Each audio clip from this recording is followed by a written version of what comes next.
was a completely free market system where anybody could sell anything, and the only guidelines were that you can't sell anything that sole purpose is to directly harm others, so things like stolen credit cards are not allowed.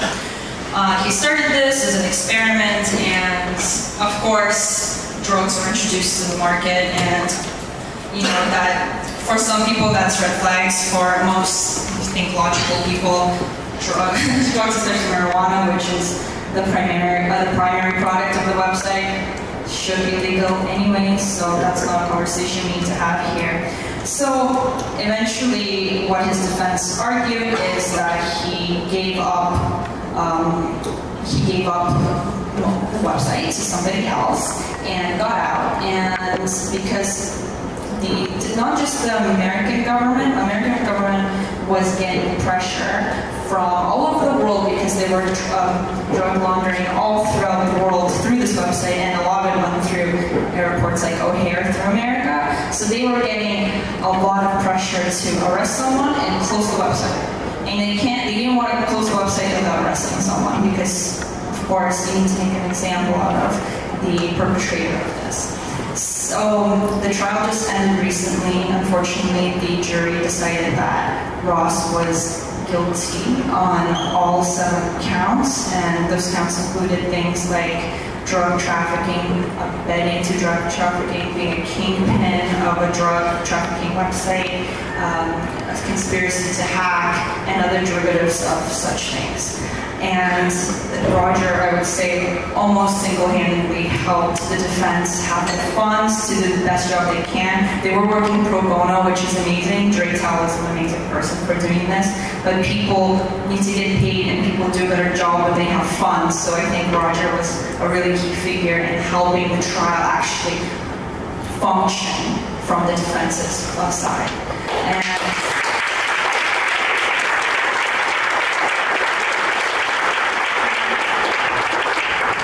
So initially we went down there. I'd like to also give a shout out to Michelle Seven, who's known as Bitcoin Bell on Twitter, and her and I put together a protest in front of the courthouse, and again Roger helped with funding that.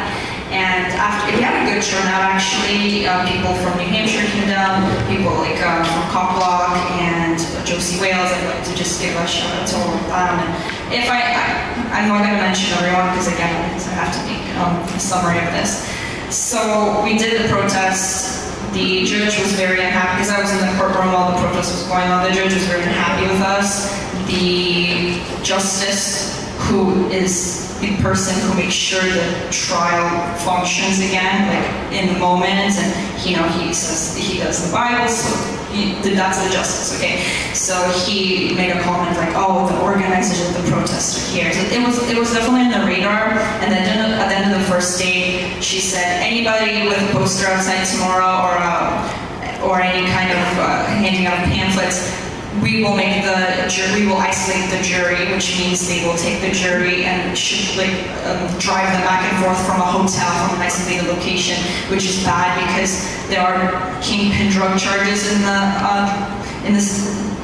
trial, so they'll jump to the conclusion that their life is in danger. So it would have been really not good for that to happen. So Draytel asked us indirectly to stop the protest, which we did, and we focused our efforts on honest reporting after that. So as you can see, the judge already had it in for that kind of action, and her entire attitude throughout the trial was very pro-prosecution, and you could see her guiding them in the right direction. And near the very end, when the jury was already very close to going and deliberating, she softened up and she actually had a moment where she yelled at the prosecution, and I think she was at a point where it's almost over, I've done my job, Schumer's going to be happy, Ross is going to go behind bars, and that's exactly how it ended. Yeah, she was appointed by Chuck Schumer, so she had a job to do, and that's all it was to her. So a little bit of additional background there. So this judge apparently was appointed by Chuck Schumer, who's a senator from New York, who was one of the most outspoken senators speaking out against the Silk Road and calling to have that shut down. Probably one of the worst senators in the entire United States. Like a really, really horrible human being who I think in the history books, he'll go down and they'll look at him and similarities to a lot of other bad guys, but not named too many specific names. But it's people need to keep in mind, the judge, the prosecutor, and the attorney all work for the same organization. They all get paid from the same place. They're all on the same team. And there's not much you can do about that. But I want to talk about a couple of happy things that are related to the Silk Road, since I don't think I could possibly have an audience where I can be any more likely to be preaching to the choir here. So the war on drugs is coming to an end. It is game, set, match. It is over.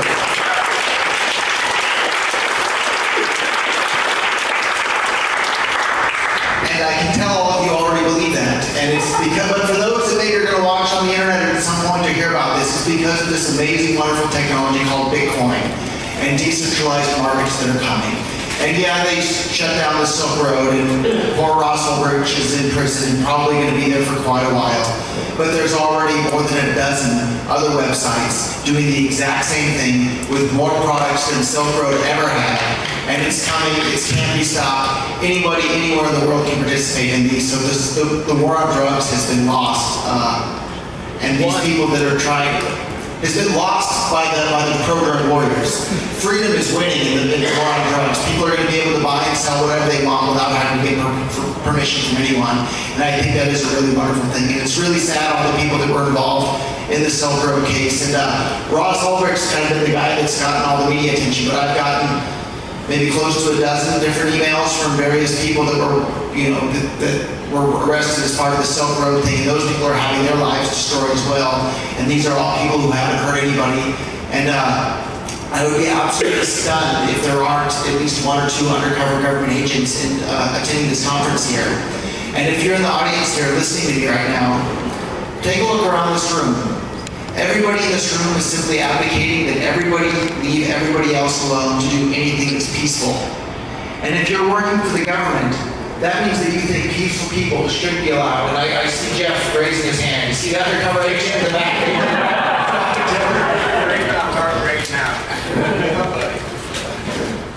And I can't quite hear what he says, but I think he's confessing to be the HR manager.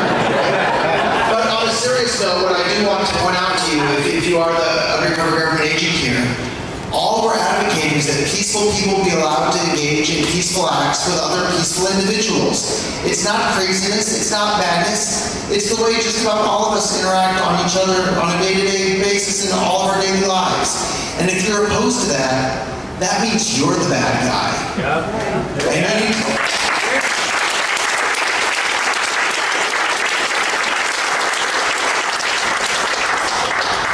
And you need to spend a few moments looking into your own heart and your own mind and think about that. If you're in favor of the war on drugs, that means you want to lock peaceful people in cages simply for possessing a plant or a chemical that you don't think that they should be allowed to possess. But you have no more of a right to be able to decide that than any other human being on this planet. We're all human beings living on the same planet, and just because you put on a fancy suit and have a shiny badge and work in buildings with flags out in front of it doesn't mean you have the moral authority to do the things that you're doing. And so look inside your heart, think about it, and quit your job.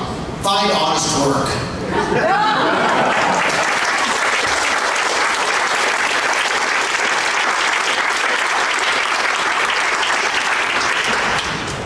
Make no mistake, darknet markets are digital free markets.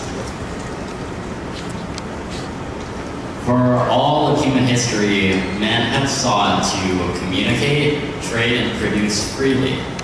And today we have the best tools that humanity has ever produced for doing that.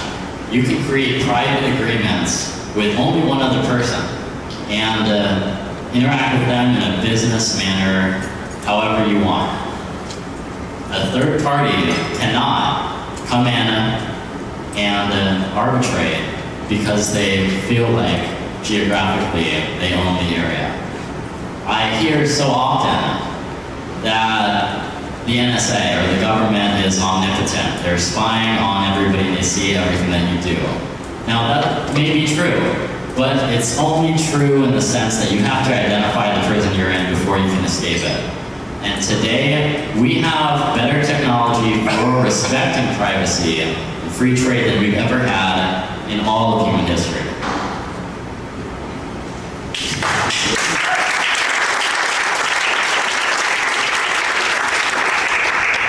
What I wanted to talk about, from what I saw from inside the courtroom, is a little bit touching on what Roger Muir just said about trying to get through to that undercover agent if they're here. Is when I was watching the testimony, I saw a couple of full, there he is again, Jeff. There was a couple of full days of testimony that I was able to witness. And the first day was the prosecution's agent was basically testifying about all the things that he found on Silk Road. And the second day was mostly cross-examination. And what I was struck by was all the things that whoever was running the Silk Road, and we still don't know who it is, I mean, we may have an idea, but whoever was running the Silk Road, all the things that person was doing to try to have good customer service, had customer support, had a buyer's guide, had a seller's guide, had escrow, had assistant to arbitrate disputes if there was a dispute between a vendor and a buyer. So all these things was something that a good business person, someone who's an ethical person, would be doing. And these were the exact same things that were being used to add charges of, well, escrow, that's money laundering. Well, that's, you know, a coin tumbler, that's money laundering. You know, buyers and sellers guide, that's criminal conspiracy. So it just struck me that it's like you target the good ones of people and try to use that against them. And when I was listening to the agent talk on the stand, I'm like, the people who were on Silk Road who were trying to screw people over, who were lying to people, trying to befriend them, were police for the most part. Were the police, you know. The police ran the Silk Road by that. Pretty much, they did, yeah. So, and that's just what struck me. And what Roger was saying about how the judge and the prosecutor are paid by the same person, that's true, but they're usually more subtle about it. They don't try to make it so obvious that they're working on the same team. In this case, I don't know, they just didn't even try to cover it up. It was just obvious that the judge was automatically ruling with the prosecution no matter what. Even when she didn't want to, even when she agreed with the defense arguments, she still found a way to kind of, okay, I'll go along with you. And it was just so crazy just to see it so obvious and out in the open and so flagrant, and not even trying to cover it up at all. And I think that what can change that is just exposing it. I was there, I wrote about it a little bit, and you know, Julia reported on it. And by the way, thank you to Roger and Julia for, you know, I wouldn't have been out there if it wasn't for their support. So it wasn't.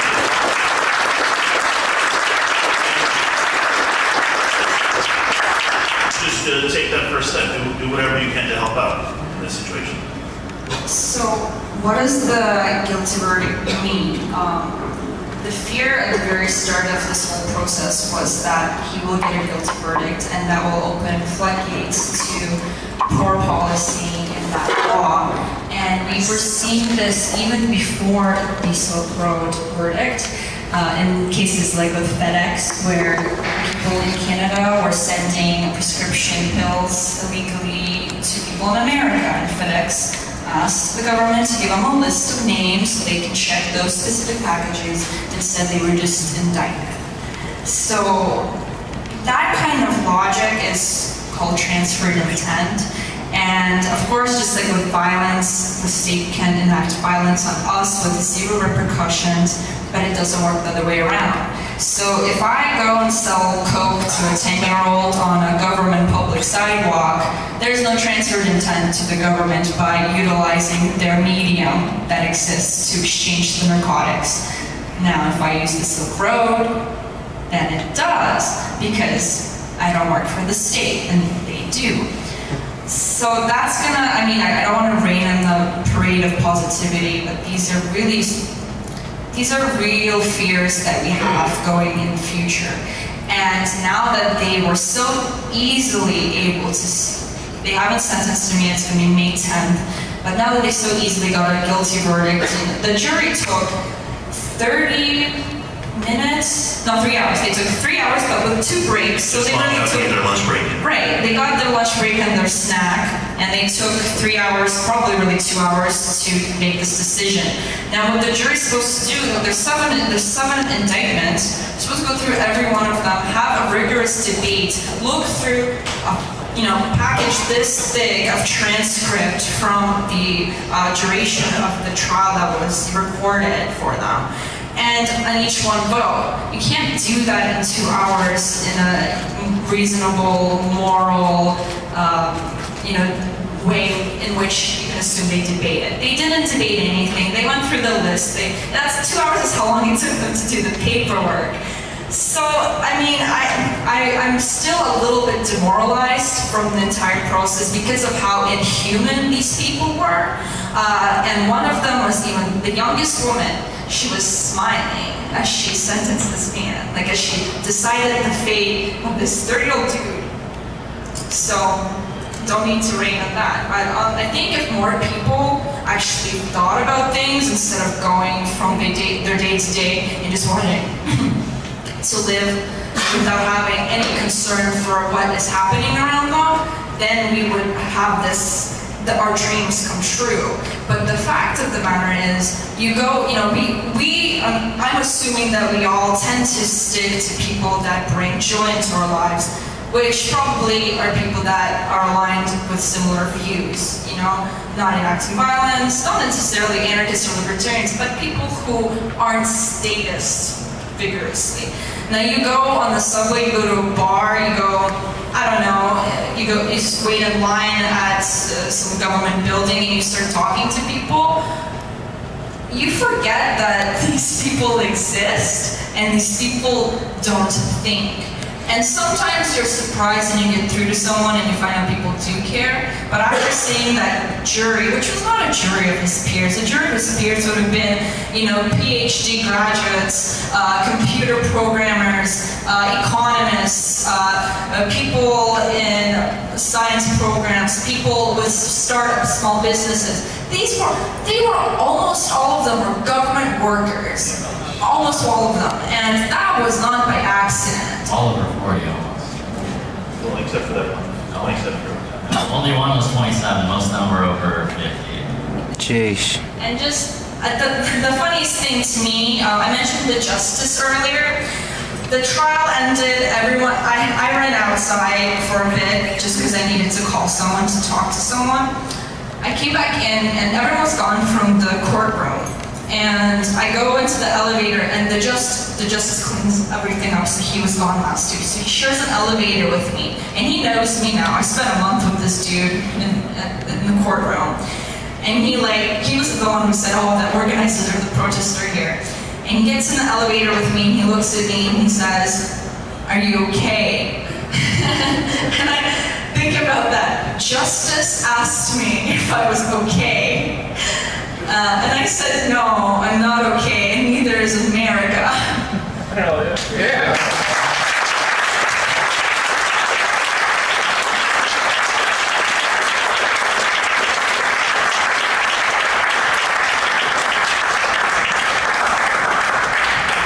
I want to share with you what my experience was like there. I felt that what happened and some of the most significant things that happened in the courtroom were not reported at all by the mainstream media. There were some independent media sources that got in. But part of the reason that happened was I think it was a full day. The first day that the defense cross-examined the star witness who performed the most of the investigation. That first day when Draytel, the defense lawyer, tore that guy apart, was redacted from the court transcript. And after that happened, I'm not a legal scholar, but what it looked like to me was the simple word would be censorship. The first day he was freely allowed to ask questions. And he got their star witness boy to admit that he had been working on this case for 2 years and thought Trent Roberts was somebody else, not Ross Albricht, until only 2 weeks before they arrested him. He only saw his picture, I think it was 2 days before they arrested him.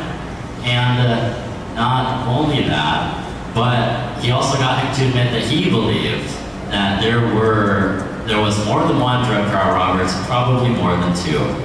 And those to me are extremely significant facts. The defense, that's most of their case, to prove that there was some possibility that, some reasonable doubt that it could have been somebody else, or that not all the charges were 100% on this guy. Who do we really know was doing this? That was the biggest thing that I noticed that wasn't reported on, because it was redacted. Well, the last bit of that was the cross-examination was happening on a Friday, and honestly, that day the prosecuting lawyer was totally humiliated in front of everybody. The audience was loudly laughing at him. We had some public defense attorneys that were sitting in here. The arguments of the prosecution was attempting to make for why the defense lawyer shouldn't have been allowed to ask the questions he was asking were laughable, according to the public attorneys. The judge was visibly turning over to the other side. She was seeing it as a possibility that the government's case was not as, tight as they said it was. But it was a long weekend, and she eventually agreed to have both sides write a letter that she would read over the weekend. And after that weekend, she was back to hardcore and basically totally folded when on the previous day, she was siding entirely with the defense on the argument that the prosecution was giving that he shouldn't be allowed to ask most of the questions he was asking, because he had to prove some type of structure and relevance to every question. When all of the questions were quite relevant, and he was tearing up their witness that's his job. That's all. I'll turn it over to Roger. So I know it's been a long day, and thank you all for being here, but I want to end this on a positive note, though. So while everything that went on with Ross Albricht is a tragedy, and it's horrible, and brings tears to most of our eyes when we think about it, it's not just Ross Albricht. There are millions of people around the world having their lives destroyed by the drug war, and by these people who haven't thought about it and haven't figured out the fact that each human being owns their own body and has the absolute right to put whatever they want into it. Yeah, absolutely. And our job, as people who have figured that out, that each individual owns themselves, are to build the systems that strip away the power from those people and take away the power that they have to hurt us. Yes. And the place where I see the most of that going on is within the Bitcoin community. I've been involved in Bitcoin for over 4 years now, when Bitcoin was less than $1 each. And I remember when I first got involved in Bitcoin and went on the Bitcoin forums and discussion boards, almost everybody there was an anarchist. Almost all of them. And what that means is as Bitcoin becomes more and more popular, which I think it is and pretty clearly is happening, there's going to be a whole bunch of filthy rich anarchists running around the world.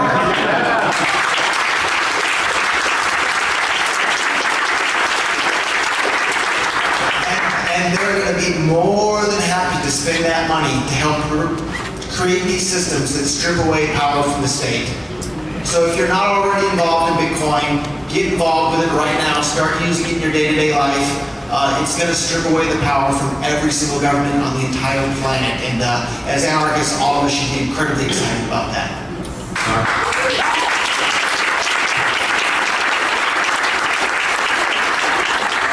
Darknet entrepreneurs will save the world and rebuild society.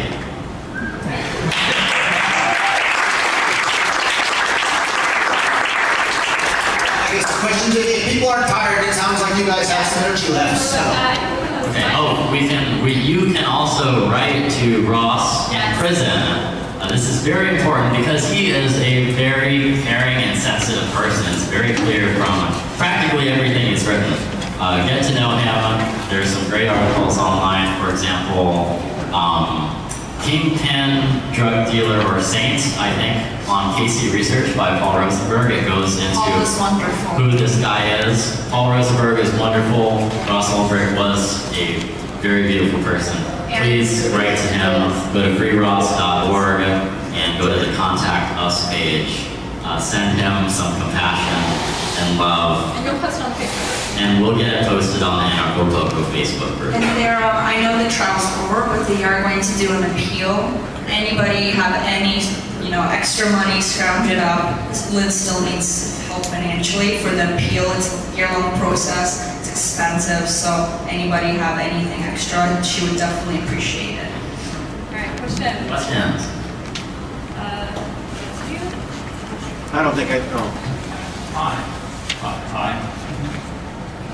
My name is Rich. I come from the Patagonia region of Argentina. I got involved in Bitcoin like a year ago. Actually discussing this with Jeff Berwick and his friend Luis, who I did an Anarchapulco show in Spanish. And I did one with Jeff in English too. And it took me some time to understand the concept of Bitcoin, but once I understood it, I realized the potential it has and the implications it has. So I convinced a lot of people, some people in my country, because my goal, the meaning, what gives my life the meaning right now is spreading the message of liberty. That's why I'm here. And based on the implications of Bitcoin, I convinced a bunch of people of buying Bitcoin. Well, we know what Bitcoin went down. And so I'm being asked, is Bitcoin reliable? I mean, is it trustworthy and is it volatile? Because, they bought it when it was 600 and now it's 280. Tell them that they didn't lose any money unless they sold. What's that?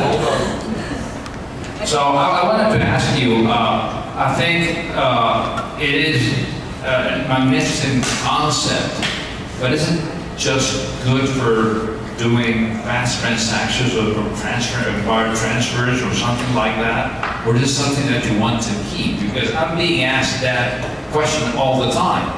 I'm being, actually responsible for convincing people of buying Bitcoin. And so I don't know the answer. It went from, but I got into that. It was 600, now it's 280 or something like that.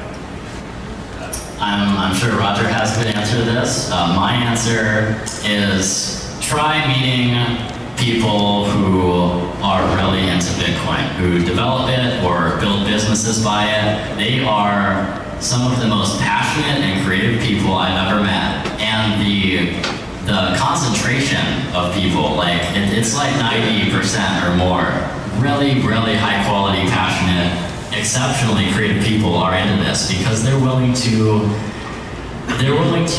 bet their own time and sacred creative energy on something that might be better. And in their logical mind, they think that it already is and that they trust it. That's where they're putting their time, and that means a lot to me. In an economy, the value of something is entirely based on who's working on it and how motivated they are in order to build a new society.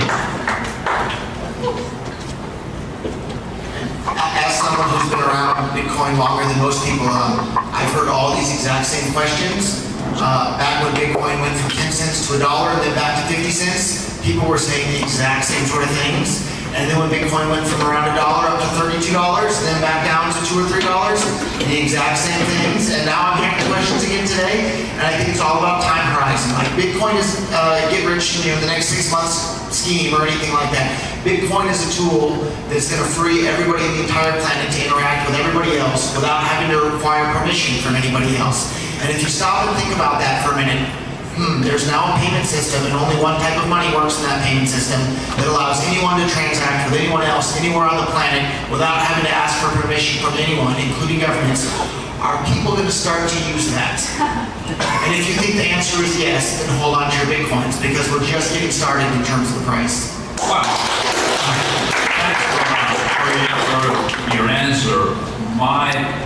guess was, or is, you know, what I tell people is as soon as Bitcoin acquires acceptance from entities like, I don't know, Amazon or PayPal or whatever, like that, and it becomes worldwide accepted, it's going to have to go up, or it's going to have to stabilize and do what you're saying it will do.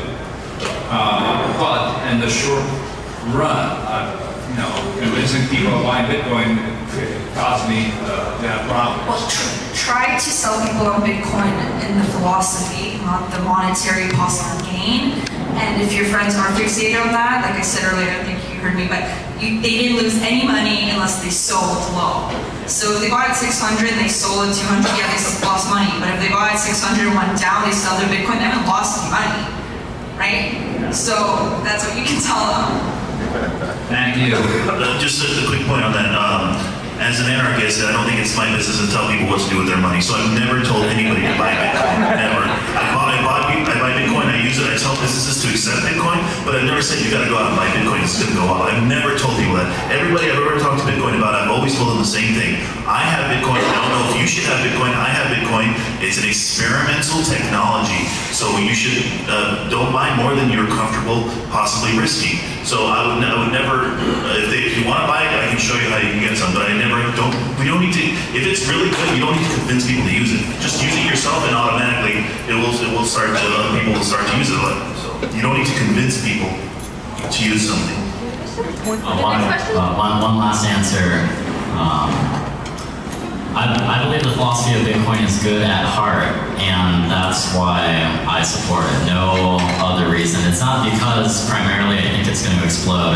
I think it's a really good thing to do. It's a really good way to live.